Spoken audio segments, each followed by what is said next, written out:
Hello, everyone. This is Tom Fox back again for another episode of Diabetes, the Metabolic Bully. As always, joined by Dr.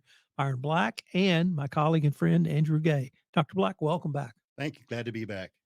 Dr. Black, we're recording this in late January, and it struck me that this time of year is, in many people's mind, a time of change. Now, that change can be the new year. I focus on the season of Lent, which is the 6 weeks leading up to Easter. And in the religious tradition I grew up with, we were taught to give up something during Lent. So some people may give up drink, some people may give up sweets. You're supposed to give up something that's meaningful to you, i.e., not broccoli, but you're supposed to give up something. And it just struck me that a good way to maybe ask you if there's some event like a new year or some event like Lent where people say, okay, I'm going to make a change. And they use that as a start Right. and really jumping off point to commit. They can work with someone like you on both the exercise and diet. How would you help someone who really wants to make a lifestyle change? They come to you and they say, it's a new year, it's a season of Lent, maybe it's a summer. I don't want to sit down and start a program, but I want to lay a foundation that we can continue this program after this season ends, whether the season is January 31st, whether it's Easter and Lent is over, but really they've just got in their mind, here's a starting date. I can do something. And they come to someone like you. How do you help them think through that? The people that I'm used to dealing with are the New Year's resolution people.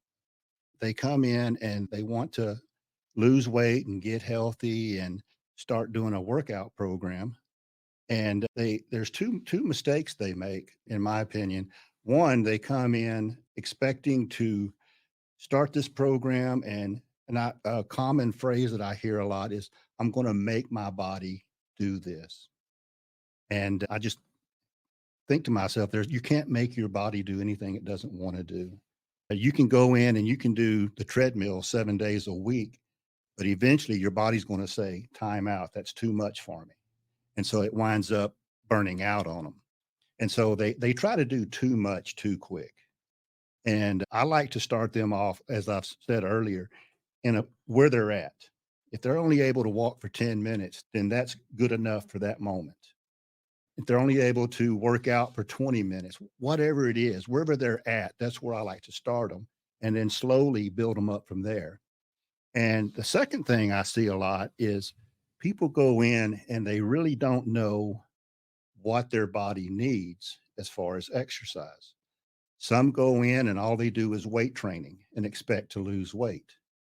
They do very little cardio, and so they wind up going in and they keep doing all these strength training programs and they never lose weight. And you're not going to, because strength training builds muscle. Or just the opposite. They'll go in expecting to get stronger and leaner and feel better. And they do all this cardio and they don't ever do any strength training. And so they don't wind up building muscle like they think they should. And so I like to do a initial consultation with them, find out what their goals are. Then I do a very comprehensive health and fitness assessment on them that includes metabolic rate. I test their metabolic rate. I test their body composition. I do an aerobic test on them, and along with 2 strength tests. And then with that information and their goals, I can design a program that helps those two come together. We can, if their metabolic rate is anything but fast, though there's a graph on the printout that shows slow, normal, or fast. And if they're anywhere other than fast, then I know I need to work on some muscle mass, because muscle is one of the big determinants of your metabolic rate. And so I know I need to work on that area.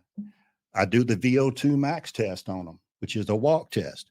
If that's anything below 30, then I know that their aerobic capacity or their aerobic fitness is not up where it needs to be. So I need to design an aerobic program to help them get that built up. And then from there, with the other tests, we can follow their program by retesting them in 2 to 3 months and just make sure we're on the right path. And then we can adjust fire as we need to make sure that their program is working and that they're on their trajectory for that goal. You don't know this, but I play in a world of legal and regulatory compliance. And I'm going to translate what I heard you say into a little bit of my other world, which is you put a program in place, you train on it, you monitor that program, and you adjust based upon the results in monitoring. Would that be a fair assessment That's perfect. of what I just heard you say? Yes. How do you help someone? Because one of the things I have had some success with and have also struggled with is not a short term fix, not a 1 month, not a 6 week, not a 3 month, but something that really involves a long term, either lifestyle change or commitment to exercise. Is that something that you actually counsel people on, or is that just innate that's inside all of us? I think it's innate and inside everybody. A lot of people, we're so tuned into that magic pill or that magic program. And when they come see me, they expect some really serious results in a short period of time. And so, what I try to do is by doing the assessments and reassessments and showing them where they're at health and fitness wise, and then showing them where they need to be, we're able to stay in the program a little bit longer as they see themselves heading toward that goal. And typically, by the time 6 months is about how long I need to get you there. Your first few couple of months are just your initial stage. Then you go into an improvement stage. And then finally, you go into your maintenance stage. And I need at least 6 months to get you the results you're looking for. Another thing I have struggled with is burnout. And some years I have what I think are great workout seasons, particularly in the summer. I get up very early and work out hard in the summer. And usually by late August, September, sometimes into October, I've just had enough. And I've worked up to what I think is a pretty good workout, an hour and a half, hard cardio. But how do you help someone who's maybe you see trending towards burnout? You give them different exercises? Do you move them maybe from a treadmill to the pool? Do you move them into weights? How do you help someone who you think may be trending towards that? Or is it just okay sometimes to take a couple of weeks off and start up? How do you deal with that issue? That's a very good question because that happens a lot. And what I try to do with them is I change their programs. The first thing I ask them is, what do you like to do? If you don't like running, then I'm not going to put you on a running program. Most people like to do the treadmill, or they like to do, or just whatever they like to do is what I have them do, because then I'm more successful with. But once they start to get that burnout, like they get tired of doing the same workouts over and over, is when I start changing things up. There's 4 types of strength training goals. You got endurance, hypertrophy, strength, and power. And so I'll do what we call a kind of a periodization where I'll work them in this goal for a little while until they start getting tired. And then I'll change from endurance to powerlifting, have them doing big movements. And then I have them do functional type training, performance training, where they're in the performance room doing lifting, pushing, pulling, squatting, bending, all kinds of other activities other than just sitting out there on the weight machine pushing the weight around. And that's usually where people have the most fun.